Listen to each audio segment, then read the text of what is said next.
ओम श्री गणेशाय नमः। ओम नमः शिवाय। हरे कृष्णा। कान्हा जी की कृपा आप सभी भक्तों पर हमेशा बनी रहे। आज आप सुनेंगे मार्गशीर्ष मास की कथा। तो आप सभी भक्त भगवान की कृपा पाने के लिए पूरी कथा अवश्य श्रवण करें। आधा अधूरी कथा पूर्ण फलदायी नहीं होता है। तो आइए श्रवण करते हैं कथा। तो एक बार प्रेम से बोलिए श्री कृष्ण भगवान की जय हो। एक बार भगवान विष्णु एवं देवताओं के परम पुण्यमय क्षेत्र नैमिषारण्य में शौनक आदि ऋषियों ने भगवत प्राप्ति की इच्छा से सहस्र वर्षों में पूरे होने वाले एक महान यज्ञ का अनुष्ठान किया। एक दिन उन लोगों ने प्रातःकाल अग्निहोत्र आदि नित्य कृत्यों से निवृत्त होकर सूत जी का पूजन किया और उन्हें ऊंचे आसन पर बैठाकर बड़े आदर से यह प्रश्न किया। ऋषियों ने कहा, सूत जी, आप निष्पाप हैं। आपने समस्त इतिहास, पुराण और धर्म शास्त्रों का विधि पूर्वक अध्ययन किया है तथा उनकी भली भांति व्याख्या भी की है। वेदवेत्ताओं में श्रेष्ठ भगवान वादरायण ने एवं भगवान के सगुण निर्गुण रूप को जानने वाले दूसरे मुनियों ने जो कुछ जाना है, उन्हें जिन विषयों का ज्ञान है, वह सब आप वास्तविक रूप से जानते हैं। आपका हृदय बड़ा ही सरल और शुद्ध है, इसी से आप उनकी कृपा और अनुग्रह के पात्र हुए हैं। गुरुजन अपने प्रेमी शिष्य को गुप्त से गुप्त बात भी बता दिया करते हैं। आयुष्मान, आप कृपा करके यह बतलाइए कि उन सब शास्त्रों, पुराणों और गुरुजनों के उपदेशों में कलयुगी जीवों के परम कल्याण का सहज साधन आपने क्या निश्चय किया है। आप संत समाज के भूषण हैं। इस कलयुग में प्राय लोगों की आयु कम हो गई है। साधन करने में लोगों की रुचि और प्रवृत्ति भी नहीं है। लोग आलसी हो गए हैं। उनका भाग्य तो मंद ही है, समझ भी थोड़ी है। इसके साथ ही वे नाना प्रकार की विघ्न बाधाओं से घिरे हुए भी रहते हैं। शास्त्र भी बहुत से हैं, परंतु उनमें एक निश्चित साधन का नहीं, अनेक प्रकार के कर्मों का वर्णन है। साथ ही वे इतने बड़े हैं कि उनका एक अंश सुनना भी कठिन है। आप परोपकारी हैं। अपनी बुद्धि से उनका सार निकालकर प्राणियों के परम कल्याण के लिए हम श्रद्धालुओं को सुनाइए, जिससे हमारे अंतःकरण की शुद्धि प्राप्त हो। प्यारे सूत जी, आपका कल्याण हो।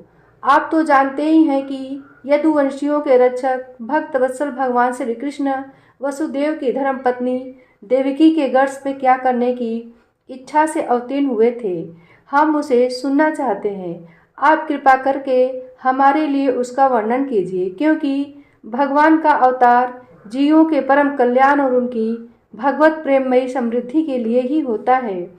यह जीव जन्म मृत्यु के घोर चक्र में पड़ा हुआ है। इस स्थिति में भी यदि वह कभी भगवान के मंगलमय नाम का उच्चारण कर ले तो उसी क्षण उससे मुक्त हो जाए, क्योंकि स्वयं भय भी भगवान से डरता है। सूत जी परम विरक्त और परम शांत मुनिजन भगवान के श्री चरणों की शरण में ही रहते हैं। अतएव उनके स्पर्श मात्र से संसार के जीव तुरंत पवित्र हो जाते हैं। इधर गंगा जी के जल का बहुत दिनों तक सेवन किया जाए तब कहीं पवित्रता प्राप्त होती है। ऐसे पुण्य आत्मा भक्त जिनकी लीलाओं का गान करते रहते हैं, उन भगवान का कलिमलहारी पवित्र यश भला आत्मशुद्धि की इच्छा वाला ऐसा कौन मनुष्य होगा जो श्रवण न करे। वे लीला से ही अवतार धारण करते हैं। नारद आदि महात्माओं ने उनके उदार कर्मों का गान किया है। हम श्रद्धालुओं के प्रति आप उनका वर्णन कीजिए। बुद्धिमान सूत जी, सर्वप्रथम प्रभु अपनी योग माया से स्वच्छंद लीला करते हैं। आप उन श्री हरि की मंगलमयी अवतार कथाओं का अब वर्णन कीजिए। पुण्य कीर्ति भगवान की लीला सुनने से हमें कभी भी तृप्ति नहीं हो सकती, क्योंकि रसज्ञ श्रोताओं को पद पद पर भगवान की लीलाओं में नए नए रस का अनुभव होता है। भगवान श्री कृष्ण अपने को छिपाए हुए थे। लोगों के सामने ऐसे चेष्टा करते थे मानो कोई मनुष्य हो, परंतु उन्होंने बलराम जी के साथ ऐसी लीलाएं भी की हैं, ऐसा पराक्रम भी प्रकट किया है जो मनुष्य नहीं कर सकते। कलयुग को आया जानकर इस वैष्णव क्षेत्र में हम दीर्घकालीन सत्र का संकल्प करके बैठे हैं। श्री हरि की कथा सुनने के लिए हमें अवकाश प्राप्त है। यह कलयुग अंतःकरण की पवित्रता और शक्ति का नाश करने वाला है। इससे पार पाना कठिन है। जैसे समुद्र से पार जाने वाले को कर्णधार मिल जाए, उसी प्रकार इससे पार पाने की इच्छा रखने वाले हम लोगों से ब्रह्मा ने आपको मिलाया है। धर्म रक्षक, ब्राह्मण भक्त, योगेश्वर भगवान श्री कृष्ण अपने धाम में पधार जाने पर धर्म ने अब किसकी शरण ली है, यह बताइए। श्री व्यास जी कहते हैं, शौनक आदि ब्रह्मवादी ऋषियों के ये प्रश्न सुनकर रोमहर्षण के पुत्र उग्रश्रवा को बड़ा ही आनंद हुआ। उन्होंने ऋषियों के इस मंगलमय प्रश्न का अभिनंदन करके कहना आरंभ किया। सूत जी ने कहा, जिस समय श्री सुखदेव जी का यज्ञोपवीत संस्कार भी नहीं हुआ था, सूतराम लौकिक वैदिक कर्मों के अनुष्ठान का अवसर भी नहीं आया था, उन्हें अकेले ही संन्यास लेने के लिए उद्देश्य से जाते देखकर उनके पिता व्यास जी विरह से कातर होकर पुकारने लगे, बेटा बेटा। उस समय तन्मय होने के कारण श्री सुखदेव जी की ओर से वृक्षों ने उत्तर दिया, ऐसे सबके हृदय में विराजमान श्री सुखदेव जी मुनि को मैं नमस्कार करता हूँ। यह कथा अत्यंत गोपनीय रहस्यात्मक पुराण है। यह भगवत स्वरूप का अनुभव कराने वाला श्रीमद् भागवत अत्यंत गोपनीय है और समस्त वेदों का सार है। संसार में फंसे हुए जो लोग इस घोर अज्ञान अंधकार से पार जाना चाहते हैं, उनके लिए आध्यात्मिक तत्वों को प्रकाशित कराने वाला यह एक अद्वितीय दीपक है। वास्तव में उन्हीं पर करुणा करके बड़े बड़े मुनियों के आचार्य श्री सुखदेव जी ने इसका वर्णन किया है। मैं उनकी शरण ग्रहण करता हूँ। मनुष्यों में सर्वश्रेष्ठ भगवान के अवतार नर नारायण ऋषियों को, सरस्वती देवी को और श्री व्यास देव जी को नमस्कार करके तब संसार और अंतःकरण के समस्त विकारों पर विजय प्राप्त कराने वाले इस श्रीमद् भागवत महापुराण का पाठ करना चाहिए। ऋषियों, आपने संपूर्ण विश्व के कल्याण के लिए यह बहुत सुंदर प्रश्न किया है, क्योंकि यह प्रश्न श्री कृष्ण के संबंध में है और इससे भली भांति आत्मशुद्धि हो जाती है। मनुष्यों के लिए सर्वश्रेष्ठ धर्म वही है जिससे भगवान श्री कृष्ण में भक्ति हो। भक्ति भी ऐसी जिसमें किसी प्रकार की कामना न हो और जो नित्य निरंतर बनी रहे। ऐसी भक्ति से हृदय आनंद स्वरूप परमात्मा की उपलब्धि करके कृतकृत्य हो जाता है। भगवान श्री कृष्ण में भक्ति होते ही, अनन्य प्रेम से उनमें चित्त जोड़ते ही निष्काम ज्ञान और वैराग्य का आविर्भाव हो जाता है। धर्म का ठीक ठीक अनुष्ठान करने पर भी यदि मनुष्य के हृदय में भगवान की लीला कथाओं के प्रति अनुराग का उदय न हो तो वह निराश्रम ही श्रम है। धर्म का फल है मोक्ष। उसकी सार्थकता अर्थ प्राप्ति में नहीं है। अर्थ केवल धर्म के लिए है, भोग विलास उसका फल नहीं है। भोग विलास का फल इंद्रियों को तृप्त करना नहीं है, उसका प्रयोजन है केवल जीवन निर्वाह। जीवन का फल भी तत्व जिज्ञासा है। बहुत कर्म करके स्वर्ग आदि प्राप्त करना उसका फल नहीं है। तत्ववेत्ता लोग ज्ञाता और ज्ञेय के भेद से रहित अखंड अद्वितीय सच्चिदानंद स्वरूप ज्ञान को ही तत्व कहते हैं। उसी को कोई ब्रह्म, कोई को परमात्मा और कोई भगवान के नाम से पुकारते हैं। श्रद्धालु मुनिजन भागवत श्रवण से प्राप्त ज्ञान वैराग्य युक्त भक्ति से अपने हृदय में उस परम तत्व रूप परमात्मा का अनुभव करते हैं। शौनक आदि ऋषियों, यही कारण है कि अपने वटने वर्ण तथा आश्रम के अनुसार मनुष्य जो धर्म का अनुष्ठान करते हैं, उसकी पूर्ण सिद्धि इसी में है कि भगवान प्रसन्न हो। इसलिए एकाग्र मन से भक्त वत्सल भगवान का ही नित्य निरंतर स्मरण, कीर्तन, ध्यान और आराधन करना चाहिए। कर्मों की गांठ बड़ी कड़ी है। विचारवान पुरुष भगवान के चिंतन की तलवार से उस गांठ को काट डालते हैं। तब भला ऐसा कौन मनुष्य होगा जो भगवान की लीला कथा में प्रेम न करे। शौनक आदि ऋषियों, पवित्र तीर्थों का सेवन करने से महत सेवा, तदंतर श्रवण की इच्छा, फिर श्रद्धा, तत्पश्चात भगवत कथा में रुचि होती है। भगवान श्री कृष्ण के यश का श्रवण और कीर्तन दोनों पवित्र करने वाले हैं। वे अपनी कथा सुनाने वाले के हृदय में आकर स्थित हो जाते हैं और उनकी अशुभ वासनाओं को नष्ट कर देते हैं, क्योंकि वे संतों के नित्य सुहृदय हैं। जब श्रीमद् भागवत अथवा भगवत भक्तों के निरंतर सेवन से अशुभ वासनाएं नष्ट हो जाती हैं, तब पवित्र कीर्ति भगवान श्री कृष्ण के प्रति अस्थायी प्रेम की प्राप्ति होती है। तब रजोगुण और तमोगुण के भाव, काम और लोभ आदि शांत हो जाते हैं और चित्त इनसे रहित होकर सत्व गुण में स्थित एवं निर्मल हो जाता है। इस प्रकार भगवान की प्रेममयी भक्ति से जब संसार की समस्त आसक्तियां मिट जाती हैं, हृदय में आनंद से भर जाता है, तब भगवान के तत्व का अनुभव अपने आप हो जाता है। हृदय में आत्मस्वरूप भगवान का साक्षात्कार होते ही हृदय की ग्रंथि टूट जाती है, सारे संदेह मिट जाते हैं और कर्म बंधन क्षीण हो जाता है। इसी से बुद्धिमान लोग नित्य निरंतर बड़े आनंद से भगवान श्री कृष्ण के प्रति प्रेम भक्ति करते हैं, जिससे आत्म प्रसाद की प्राप्ति होती है। प्रकृति के 3 गुण है, सत्व, रज और तम। इनको स्वीकार करके इस संसार की स्थिति, उत्पत्ति और प्रलय के लिए एक अद्वितीय परमात्मा ही विष्णु, ब्रह्मा और रुद्र, ये 3 नाम ग्रहण करते हैं। फिर भी मनुष्यों का परम कल्याण तो सत्व गुण स्वीकार करने वाले श्री हरि से ही होता है। जैसे पृथ्वी के विकार लकड़ी की अपेक्षा धुआं श्रेष्ठ है और उससे भी श्रेष्ठ है अग्नि, क्योंकि वेदोक्त यज्ञ आदि के द्वारा अग्नि सद्गति देने वाला है। वैसे ही तमोगुण से रजोगुण श्रेष्ठ है और रजोगुण से भी सत्वगुण श्रेष्ठ है, क्योंकि वह भगवान का दर्शन कराने वाला है। प्राचीन युग में महात्मा लोग अपने कल्याण के लिए विशुद्ध सत्वमय भगवान विष्णु की ही आराधना किया करते थे। अब भी जो लोग उनका अनुसरण करते हैं, वे उन्हीं के समान कल्याण भाजन होते हैं। जो लोग इस संसार सागर से पार जाना चाहते हैं, वे यद्यपि किसी की निंदा तो नहीं करते, न किसी में दोषी देखते हैं, फिर भी घोर रूप वाले तमोगुणी, रजोगुणी, भैरवादी भूतपतियों की उपासना न करके सत्वगुणी विष्णु भगवान और उनके अंश कला स्वरूपों का ही भजन करते हैं। परंतु जिसका स्वभाव रजोगुणी अथवा तमोगुणी है, वे धन, ऐश्वर्य और संतान की कामना से भूत, पितर और प्रजापतियों की उपासना करते हैं, क्योंकि इन लोगों का स्वभाव उनसे मिलता जुलता होता है।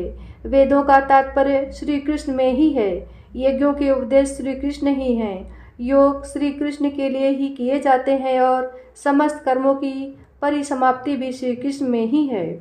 ज्ञान से ब्रह्म स्वरूप श्री कृष्ण की ही प्राप्ति होती है। तपस्या श्री कृष्ण की प्रसन्नता के लिए ही की जाती है। श्री कृष्ण के लिए ही धर्मों का अनुष्ठान होता है और सब गतियाँ श्री कृष्ण में ही समा जाती हैं। यद्यपि भगवान श्री कृष्ण प्रकृति और उसके गुणों से अतीत है, फिर भी अपनी गुणमयी माया से जो प्रपंच की दृष्टि से हैं और तत्व की दृष्टि से नहीं हैं, उन्होंने ही सर्ग के आदि में इस संसार की रचना की थी। ये सत्व, रज और तम तीनों गुण उसी माया के विलास हैं। इनके भीतर रहकर भगवान इनसे युक्त सदिखे मालूम पड़ते हैं। वास्तव में वे तो परिपूर्ण विज्ञान नंद घन हैं। अग्नि तो वस्तुतः एक ही है, परंतु जब वह अनेक प्रकार की लकड़ियों में प्रकट होती है, तब अनेक सी मालूम पड़ती है। वैसे ही सबके आत्मरूप भगवान तो एक ही हैं, परंतु प्राणियों की अनेकता से अनेक जैसे जान पड़ते हैं। भगवान ही सूक्ष्म भूत, तन्मात्रा, इंद्रिय तथा अंतःकरण आदि गुणों के विकारभूत भावों के द्वारा नाना प्रकार की योनियों का निर्माण करते हैं और उनमें भिन्न भिन्न जीवों के रूप में प्रवेश करके उन योनियों के अनुरूप विषयों का उपभोग करते कराते हैं। वे ही संपूर्ण लोगों की रचना करते हैं और देवता, पशु, पक्षी, मनुष्य आदि योनियों में लीला अवतार ग्रहण करके सत्वगुण के द्वारा जीवों का पालन पोषण करते हैं। एक बार प्रेम से बोलिए श्री कृष्ण भगवान की जय हो। दूसरे दिन की कथा। तो एक बार प्रेम से बोलिए कृष्ण भगवान की जय हो। श्री शंकादि कहते हैं, नारद जी, अब हम आपको सप्ताह श्रवण की विधि बताते हैं। यह विधि प्राय लोगों की सहायता और धन से साध्य कही गई है। पहले तो यत्न पूर्वक ज्योतिषी को बुलाकर मुहूर्त पूछना चाहिए तथा विवाह के लिए जिस प्रकार धन का प्रबंध किया जाता है, उस प्रकार ही धन की व्यवस्था इसके लिए करनी चाहिए। कथा आरंभ करने में भाद्रपद, आश्विन, कार्तिक, मार्गशीर्ष, आषाढ़ और श्रावण ये 6 महीने श्रोताओं के लिए मोक्ष की प्राप्ति के कारण हैं। देवर से इन महीनों में भी भद्रा, व्यतिपात आदि कुयोगों को सर्वथा त्याग देना चाहिए तथा दूसरे जो लोग उत्साही हों उन्हें अपना सहायक बना लेना चाहिए। फिर प्रयत्न करके देश देशांतरों में यह संवाद भेजना चाहिए कि यहाँ कथा होगी, सब लोगों को सपरिवार पधारना चाहिए। जो स्त्री और शूद्र आदि भगवत कथा एवं सकीर्तन से दूर पड़ गए हैं उनको भी सूचना हो जाए, ऐसा प्रबंध करना चाहिए। देश देश में जो विरक्त वैष्णव और हरि कीर्तन के प्रेमी हों उनके पास निमंत्रण पत्र अवश्य भेजें। उसे लिखने की विधि इस प्रकार बतलाई गई है। महानुभाव, यहाँ 7 दिन तक सत्पुरुषों का बड़ा दुर्लभ समागम रहेगा और अपूर्व रसमयी श्रीमद् भागवत की कथा होगी। आप लोग भगवत रस के रसिक हैं, अतः श्रीमद् भागवत कथा अमृत का पान करने के लिए प्रेम पूर्वक शीघ्र ही पधारने की कृपा करें। यदि आपको विशेष अवकाश न हो तो भी 1 दिन के लिए तो अवश्य ही कृपा करनी चाहिए, क्योंकि यहाँ तो एक क्षण भी अत्यंत दुर्लभ है। इस प्रकार विनय पूर्वक उन्हें निमंत्रित करें और जो लोग आए उनके लिए यथोचित निवास स्थान का प्रबंध करें। कथा का श्रवण किसी तीर्थ में, वन में अथवा अपने घर पर भी अच्छा माना गया है। जहाँ लंबा चौड़ा मैदान हो वहीं कथा स्थल रखना चाहिए। भूमि का शोधन, मार्जन और लेपन करके रंग बिरंगी धातुओं से चौक पूरें। घर की सारी सामग्री उठाकर एक कोने में रख दें। 5 दिन पहले से ही यत्नपूर्वक बहू से बिछाने के वस्त्र एकत्रित कर लें तथा केले के खंभों से सुशोभित एक ऊंचा मंडप तैयार करें। उसे सब ओर फल, पुष्प, पत्र और चंदोवे से अलंकृत करें तथा चारों ओर झंडियाँ लगाकर तरह तरह के सामानों से सजा दें। उस मंडप में कुछ ऊंचाई पर 7 विशाल लोकों की कल्पना करें और उनमें विरक्त ब्राह्मणों को बुला बैठाएं। आगे की ओर उनके लिए वहां यथोचित आसन तैयार करें। इनके पीछे वक्ता के लिए भी एक दिव्य सिंहासन का प्रबंध करें। यदि वक्ता का मुख उत्तर की ओर रहे तो श्रोता पूर्वाभिमुख होकर बैठें, और यदि वक्ता पूर्वाभिमुख रहे तो श्रोता को उत्तर की ओर मुख करके बैठना चाहिए, अथवा वक्ता और श्रोता को पूर्वमुख होकर बैठना चाहिए। देश काल आदि को जानने वाले महानुभाव ने श्रोता के लिए ऐसा ही नियम बताया है। जो वेद शास्त्र की स्पष्ट व्याख्या करने में समर्थ हो, तरह तरह के दृष्टांत दे सकता हो तथा विवेकी और अत्यंत निःस्पृह हो, ऐसे विरक्त और विष्णु भक्त ब्राह्मण को वक्ता बनाना चाहिए। श्रीमद् भागवत के प्रवचन में ऐसे लोगों को नियुक्त नहीं करना चाहिए जो पंडित होने पर भी अनेक धर्मों के चक्कर में पड़े हों, स्त्री लंपट एवं पाखंड के प्रचारक हों। वक्ता के पास ही उसकी सहायता के लिए एक वैसा ही विद्वान और स्थापित करना चाहिए, वह भी सब प्रकार के संशयों की निवृत्ति करने में समर्थ और लोगों को समझाने में कुशल हो। कथा प्रारंभ के दिन से 1 दिन पूर्व व्रत ग्रहण करने के लिए वक्ता को छौर कला लेना चाहिए तथा अरुणोदय के समय शौच से निवृत्त होकर अच्छी तरह स्नान करें और संध्या आदि अपने नित्य कर्मों को संक्षेप में समाप्त करके कथा के विघ्नों की निवृत्ति के लिए गणेश जी का पूजन करें। तदंतर पितृगण का तर्पण एवं पूर्व पापों की शुद्धि के लिए प्रायश्चित करें और एक मंडल बनाकर उसमें श्री हरि को स्थापित करें। फिर भगवान श्री कृष्ण को लक्ष्य करके मंत्र उच्चारण पूर्वक क्रमशः षोडशोपचार विधि से पूजन करें और उसके पश्चात प्रदक्षिणा तथा नमस्कार आदि कर इस प्रकार स्तुति करें। करुणानिधान, मैं संसार सागर में डूबा हुआ और बड़ा दीन हूँ। कर्मों के मोह रूपी ग्रह ने मुझे पकड़ खा रखा है। आप इस संसार सागर से मेरा उद्धार कीजिए। इसके पश्चात धूप, दीप आदि सामग्रियों से श्रीमद् भागवत की भी बड़े उत्साह और प्रीतिपूर्वक विधि विधान से पूजा करें। फिर पुस्तक के आगे नारियल रखकर नमस्कार करें और प्रसन्न चित्त से इस प्रकार स्तुति करें। श्रीमद् भागवत के रूप में आप साक्षात श्री कृष्णचंद्र ही विराजमान हैं। नाथ, मैंने भवसागर से छुटकारा पाने के लिए आपकी शरण ली है। मेरा यह मनोरथ आप बिना किसी विघ्न बाधा के सांगोपांग पूरा करें। केशव, मैं आपका दास हूँ। इस प्रकार दीन वचन कहकर फिर वक्ता का पूजन करें, उसे सुंदर वस्त्र आभूषणों से विभूषित करें। और फिर पूजा के पश्चात उसकी इस प्रकार स्तुति करें। सुख स्वरूप भगवान, आप समझाने की कला में कुशल और सब शास्त्रों में पारंगत हैं। कृपया इस कथा को प्रकाशित करके मेरा अज्ञान दूर करें। फिर अपने कल्याण के लिए प्रसन्नतापूर्वक उसके सामने नियम ग्रहण करें और 7 दिनों तक यथाशक्ति उसका पालन करें। कथा में विघ्न न हो इसके लिए 5 ब्राह्मणों को और वरण करें। वे 12 अक्षर मंत्र द्वारा भगवान के नामों का जप करें। फिर ब्राह्मण अन्य विष्णु भक्त एवं कीर्तन करने वालों को नमस्कार करके उनकी पूजा करें और उनकी आज्ञा पाकर स्वयं भी आसन पर बैठ जाएं। जो पुरुष लोक संपत्ति, धन, घर और पुत्र आदि की चिंता छोड़कर शुद्ध चित्त से केवल कथा में ही ध्यान रखता है, उसे इसके श्रवण का उत्तम फल मिलता है। बुद्धिमान वक्ता को चाहिए कि सूर्य उदय से कथा आरंभ करके 3:30 पहर तक मध्य स्वर से अच्छी तरह कथा बाँचे। दोपहर के समय 2 घड़ी तक कथा बंद रखे। उस समय कथा के प्रसंग के अनुसार वैष्णवों को भगवान के गुणों का कीर्तन करना चाहिए। व्यर्थ की बातें नहीं करनी चाहिए। कथा के समय मल मूत्र के वेग को काबू में रखने के लिए अल्पाहार सुखकारी होता है। इसलिए श्रोता केवल एक ही समय हविष्यान्न भोजन करे।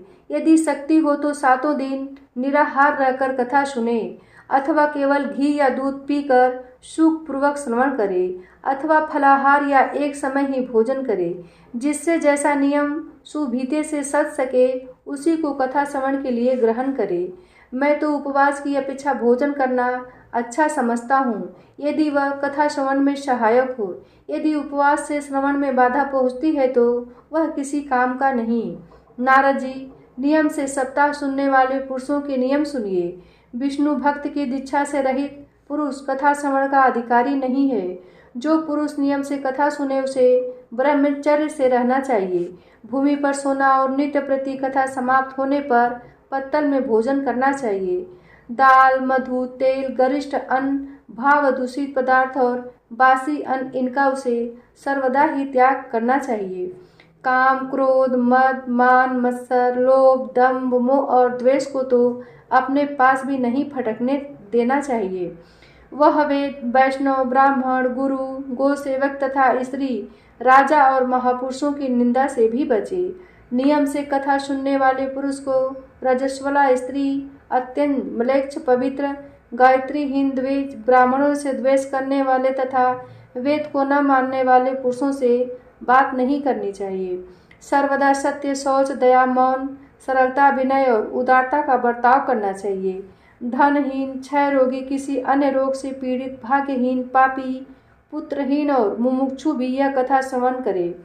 जिस स्त्री का रजो दर्शन रुक गया हो, जिसके एक ही संतान होकर रह गई हो, जो बाँझ हो, जिसकी संतान होकर मर जाती हो अथवा जिसका गर्भ गिर जाता हो, वह यत्न पूर्वक इस कथा को सुने। ये सब यदि विधिवत कथा सुने तो इन्हें अच्छे फल की प्राप्ति हो सकती है। यह अति उत्तम दिव्य कथा करोड़ों यज्ञों का फल देने वाली है। इस प्रकार व्रत की विधियों का पालन करके फिर उद्यापन करे। जिन्हें इसके विशेष फल की इच्छा हो वे जन्माष्टमी व्रत के समान ही इस कथा व्रत का उद्यापन करे। किंतु जो भगवान के अकिंचन भक्त हैं उनके लिए उद्यापन का कोई आग्रह नहीं है। वे श्रवण से ही पवित्र हैं, क्योंकि वे तो निष्काम भगवत भक्त हैं। इस प्रकार जब सप्ताह यज्ञ समाप्त हो जाए तब श्रोताओं को अत्यंत भक्तिपूर्वक पुस्तक और वक्ता की पूजा करनी चाहिए। फिर वक्ता श्रोताओं को प्रसाद, तुलसी और प्रसादी मालाएं दे तथा सब लोग मृदंग और झांझ की मनोहर ध्वनि से सुंदर कीर्तन करें। जय जयकार, नमस्कार और शंख ध्वनि का घोष कराए तथा ब्राह्मण और याचकों को धन और अन्न दे। श्रोता विरक्त हो तो कर्म की शांति के लिए दूसरे दिन गीता पाठ करे। गृहस्थ हो तो हवन करे। उस हवन में 10 स्कंद का एक एक श्लोक पढ़कर विधि पूर्वक खीर, मधु, घृत, तिल और अन्न आदि सामग्रियों से आहुति दे, अथवा एकाग्र चित्त से गायत्री मंत्र द्वारा हवन करे, क्योंकि तत्वतः यह परमाणु महागायत्री स्वरूप ही है।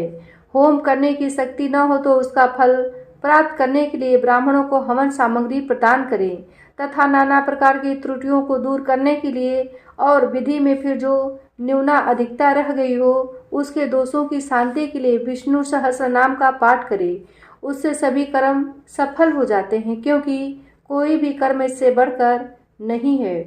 फिर 12 ब्राह्मणों को खीर और मधु आदि उत्तम उत्तम पदार्थ खिलाए तथा व्रत की पूर्ति के लिए गौ और सुवर्ण का दान करे। सामर्थ्य हो तो 3 तोले सोने का एक सिंहासन बनवाए, उस पर सुंदर अक्षरों में लिखी हुई श्रीमद् भागवत की पोथी रखकर उसकी आह्वान आदि विधि उपचारों से पूजा करे और फिर जितेंद्रिय आचार्य को उसका वस्त्र आभूषण एवं गंध आदि से पूजन करे, दक्षिणा के सहित समर्पण कर दे। यूं करने से वह बुद्धिमान दाता जन्म मरण के बंधनों से मुक्त हो जाता है। यह सप्ताह पारायण की विधि सब पापों की निवृत्ति कराने वाली है। इसका इस प्रकार ठीक ठीक पालन करने से यह मंगलमय भागवत पुराण अभीष्ट फल प्रदान करता है तथा अर्थ धर्म काम और मोक्ष चारों की प्राप्ति का साधन हो जाता है, इसमें संदेह नहीं है। सनकादि कहते हैं, नारद जी, इस प्रकार तुम्हें यह सप्ताह श्रवण की विधि हमने पूरी सुना दी। अब और क्या सुनना चाहते हो? इस श्रीमद् भागवत से भोग और मोक्ष दोनों ही हाथ लग जाते हैं। सूत जी कहते हैं, शौनक जी, यूँ कहकर महामुनि सनकादि ने 1 सप्ताह तक विधि पूर्वक इस सर्व पाप नाशिनी परम पवित्र तथा भोग और मोक्ष प्रदान करने वाली भागवत कथा का प्रवचन किया। सब प्राणियों ने नियम पूर्वक इसे श्रवण किया। इसके पश्चात उन्होंने विधि पूर्वक भगवान पुरुषोत्तम की स्तुति की। कथा के अंत में ज्ञान, वैराग्य और भक्ति को बड़ी पुष्टि मिली और वे तीनों एकदम तरुण होकर सब जीवों का चित्त अपनी ओर आकर्षित करने लगे। अपना मनोरथ पूरा होने से नारद जी को भी बड़ी प्रसन्नता हुई। उनके सारे शरीर में रोमांच हो आया और वे परमानंद से पूर्ण हो गए। इस प्रकार कथा श्रवण कर भगवान के प्यारे नारद जी हाथ जोड़कर प्रेम गदगद वाणी से सनगाती से कहने लगे। नारद जी ने कहा, मैं धन्य हूँ, आप लोगों ने करुणा करके मुझे बड़ा ही अनुग्रहित किया है। आज मुझे सर्व पापहारी भगवान श्री हरि की ही प्राप्ति हो गई है। तपोधनो, मैं श्रीमद् भागवत कथा श्रवण को ही सब धर्मों से श्रेष्ठ मानता हूँ, क्योंकि जिसके श्रवण से बैकुंठ गोलोक बिहारी श्री कृष्ण की प्राप्ति होती है। सूत जी कहते हैं, शौनक जी, वैष्णव श्रेष्ठ नारद जी यूँ कह ही रहे थे कि वहाँ घूमते फिरते योगेश्वर सुखदेव जी आ गए। कथा समाप्त होते ही व्यास नंदन श्री सुखदेव जी वहाँ पर पधारे। 16 वर्ष की सी आयु आत्मलाभ से पूर्ण ज्ञान रूपी महासागर का संवर्धन करने के लिए चंद्रमा के समान वे प्रेम से धीरे धीरे श्रीमद् भागवत का पाठ कर रहे थे। परम तेजस्वी सुखदेव जी को देखकर सारे सभासद झटपट खड़े हो गए और उन्हें एक ऊंचे आसन पर बैठाया। फिर देवर्षि नारद जी ने उनका प्रेम पूर्वक पूजन किया। उन्होंने सुखपूर्वक बैठकर कहा, आप लोग मेरी निर्जल वाणी सुनिए। श्री सुखदेव जी बोले, रसिक एवं भावुक जन, यह श्रीमद् भागवत वेद रूप कल्प वृक्षा परिपक्व फल है। श्री सुखदेव रूप शुक्र के मुख का संयोग होने से अमृत रस से परिपूर्ण है। यह रस ही रस है, इसमें न छिलका है न गुठली। यह इसी लोक में सुलभ है। जब तक शरीर में चेतना रहे तब तक आप लोग बार बार इसका पान करें। महामुनि व्यास देव ने श्रीमद् भागवत महापुराण की रचना की है। इसमें निष्कपट निष्काम परम धर्म का निरूपण है। इसमें शुद्धांत अंतःकरण सत्पुरुषों के जाने योग्य कल्याणकारी वास्तविक वस्तु का वर्णन है, जिससे तीनों तापों की शांति होती है। इसका आश्रय लेने पर दूसरे शास्त्र व साधन की आवश्यकता नहीं रहती। जब कभी पुण्य आत्मा पुरुष इसके श्रवण की इच्छा करते हैं, तभी ईश्वर अभिलंब उनके हृदय में अवरुद्ध हो जाता है। यह भागवत पुराणों का तिलक और वैष्णवों का धन है। इसमें परमहंसों के प्राप्य विशुद्ध ज्ञान का ही वर्णन किया गया है तथा ज्ञान, वैराग्य और भक्ति के सहित निवृत्ति मार्ग को प्रकाशित किया गया है। जो पुरुष भक्ति पूर्वक इसके श्रवण पठन और मनन में तत्पर रहता है, वह मुक्त हो जाता है। यह रस स्वर्गलोक, सत्यलोक, कैलाश और वैकुंठ में भी नहीं है। इसलिए भाग्यवान श्रोताओं को तुम इसका खूब पान करो। इसे कभी मत छोड़ो, कभी मत छोड़ो। सूत जी कहते हैं, श्री सुखदेव जी इस प्रकार कह ही रहे थे कि उस सभा के बीचों बीच प्रहलाद, बलि, उद्धव और अर्जुन आदि पार्षदों के सहित साक्षात श्री हरि प्रकट हो गए। तब देवर्षि नारद ने भगवान और उनके भक्तों की यथोचित पूजा की। भगवान को प्रसन्न देखकर महर्षि ने उन्हें एक विशाल सिंहासन पर बैठा दिया और सब लोग उनके सामने कीर्तन करने लगे। उस कीर्तन को देखने के लिए श्री पार्वती जी के सहित महादेव जी और ब्रह्मा जी भी आए। कीर्तन आरंभ हुआ। प्रहलाद जी तो चंचल गति होने के कारण करताल बजाने लगे। उद्धव जी ने झांझें उठा ली। देवर्षि नारद बीड़ा की ध्वनि करने लगे। स्वर विज्ञान में कुशल होने के कारण अर्जुन राग अलापने लगे। इंद्र ने मृदंग बजाना आरंभ किया। सनकादि बीच बीच में जय घोष करने लगे और इन सबके आगे सुखदेव जी तरह तरह की सरस अंग भंगी करके भाव बताने लगे। इन सबके बीच में परम तेजस्वी भक्ति ज्ञान और वैराग्य नटों के समान नचाने लगे। ऐसा अलौकिक कीर्तन देखकर भगवान प्रसन्न हो गए और इस प्रकार कहने लगे, मैं तुम्हारी इस कथा और कीर्तन से बहुत प्रसन्न हूँ। तुम्हारे भक्ति भाव से इन समय मुझे अपने वश में कर लिया है, अतः तुम लोग मुझसे वर मांगो। भगवान के ये वचन सुनकर सब लोग बड़े प्रसन्न हुए और प्रेम आर्द्र चित्त से भगवान से कहने लगे, भगवान हमारी यह अभिलाषा है कि भविष्य में भी जहाँ कहीं भी सप्ताह कथा हो वहाँ आप इन पार्षदों के सहित अवश्य पधारें। हमारा यह मनोरथ पूर्ण कर दीजिए। भगवान तथास्तु कहकर अंतर्ध्यान हो गए। इसके पश्चात नारद जी ने भगवान तथा उनके पार्षदों के चरणों को लक्ष्य करके प्रणाम किया और फिर सुखदेव जी आदि तपस्वियों को भी नमस्कार किया। कथा अमृत का पान करने से सब लोगों को बड़ा ही आनंद हुआ। उनका सारा मोह नष्ट हो गया। फिर वे सब लोग अपने अपने स्थानों को चले गए। उस समय सुखदेव जी ने भक्ति को उसके पुत्रों सहित अपने शास्त्र में स्थापित किया। इसी से भागवत का सेवन करने से श्री हरि वैष्णव के हृदय में आ विराजते हैं। जो लोग दरिद्रता के दुख ज्वर की ज्वाला से दग्ध हो रहे हैं, जिन्हें माया पिशाचनी ने रौट डाला है तथा जो संसार समुद्र में डूब रहे हैं, उनका कल्याण करने के लिए श्रीमद् भागवत सिंहनाद गरज रहा है। शौनक जी ने पूछा, सूत जी, सुखदेव जी ने राजा परीक्षित को, गोकर्ण ने धुंधकारी को और सनकादि ने नारद जी को किस किस समय वह ग्रंथ सुनाया था, मेरा यह संशय दूर कीजिए।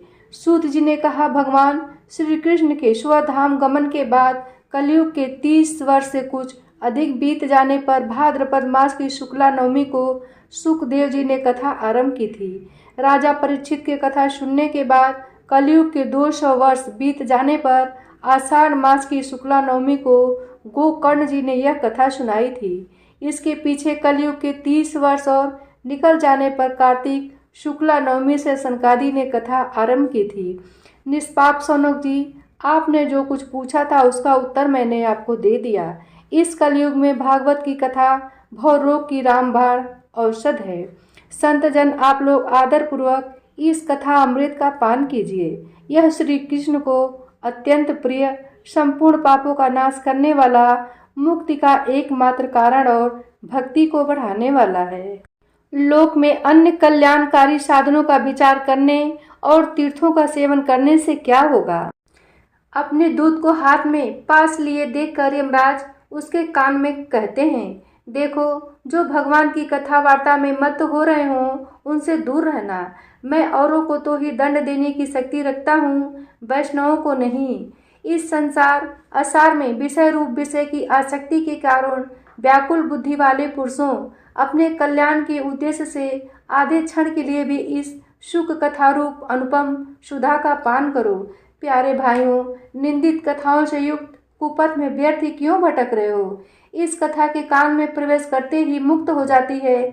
इस बात के साक्षी राजा परीक्षित हैं। श्री सुखदेव जी ने प्रेम रस के प्रवाह में स्थित होकर इस कथा को कहा था। इसका जिसके कंठ से संबंध हो जाता है वह वैकुंठ का स्वामी बन जाता है।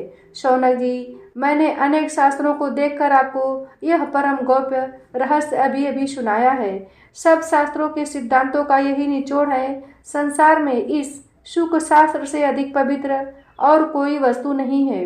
अतः आप लोग परमानंद की प्राप्ति के लिए इस द्वादश स्कंध रूप रस का पान करें। जो पुरुष नियम पूर्वक इस कथा का भक्ति भाव से श्रवण करता है और जो शुद्ध अंतःकरण भगवत भक्तों के सामने इसे सुनाता है, वे दोनों ही विधि का पूरा पूरा पालन करने के कारण इसका यथार्थ फल पाते हैं। उनके लिए त्रिलोकी में कुछ भी असाध्य नहीं है। प्यारे भक्तजनों, आज की कथा यहीं समाप्त होती है। आगे की कथा अगली वीडियो में। तब तक के लिए जय श्री कृष्णा।